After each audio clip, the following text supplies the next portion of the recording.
राजा जनक को लोग विदेह कहते हैं, यानी आसक्ति रहित।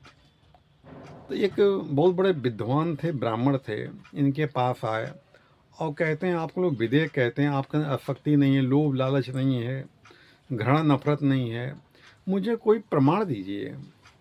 तो जनक ने कहा मैं तुम्हें मुँह ज़बानी बता दूँ कि प्रमाणित करके बताऊँ? कहने लगे मुझे प्रमाणित करके बताइए। तो जनक ने कहा मेरे साथ कुछ दिन रहना पड़ेगा आपको। कहा ठीक मैं रह लूँगा। तो महात्मा जी थे, वो कुछ दिन रहे। तो जनक ने कहा चलिए बगल नहाने जाते हैं, नदी नहाने जाते हैं नहाने के लिए। तो वे जनक और महात्मा जी नहाने के लिए जाते हैं। तो राजा के महल में आग लग जाती है।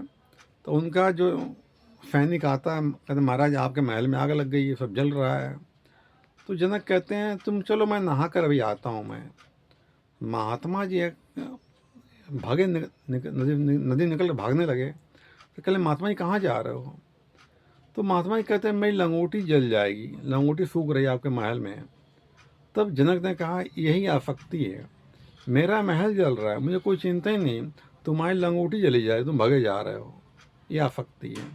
तो उसको भी ध्यान चक्षु खुले कि ये सही कह रहे हैं, इसी मारे विदेह कहा जाता है। आसक्ति कोई चीज़ क्या होती है, दुख वही देती है।